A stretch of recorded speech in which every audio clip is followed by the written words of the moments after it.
For the first 6 volumes of The Promised Neverland, the immediate threat of discovery and death hung over our leads every step of the way.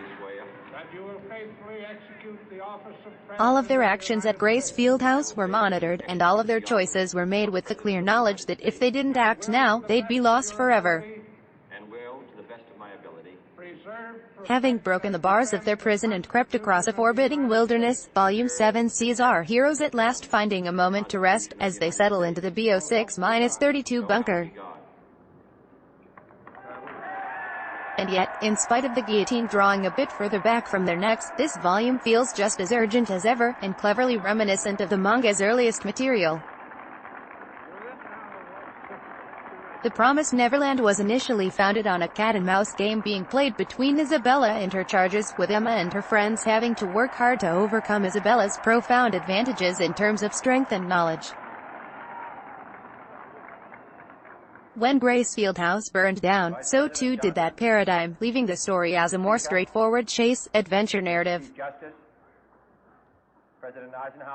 In Volume 7, we at last see a return to that initial paradigm, as Emma and her companions work to outmaneuver and outwit a new adult, a former farm child and 13-year resident of the bunker, and Emma's newest reluctant teacher.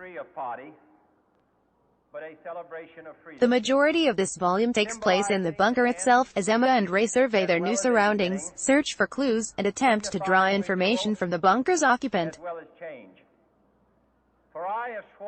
As with the 6th volume's cave setting, this choice unfortunately doesn't leave much room for Pasuka Demizu's art to shine, but there are still plenty of the visual flourishes that gave Grace Fieldhouse such a clear identity.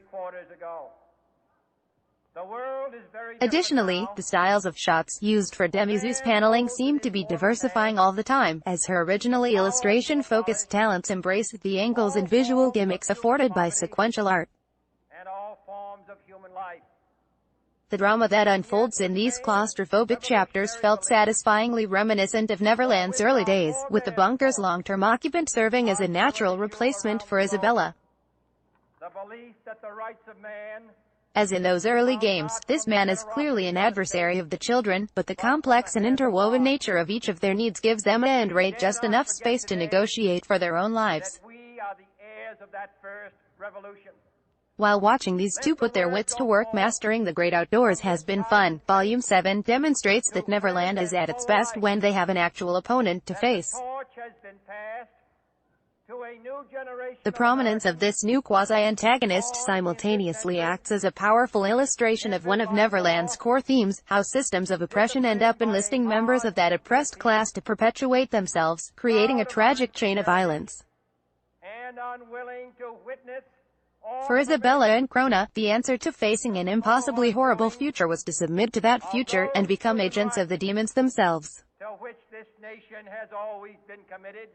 For this man, though he still considers himself an enemy of the demons, the horror of losing his own family has hardened his heart, and left him unable to believe escape is even possible.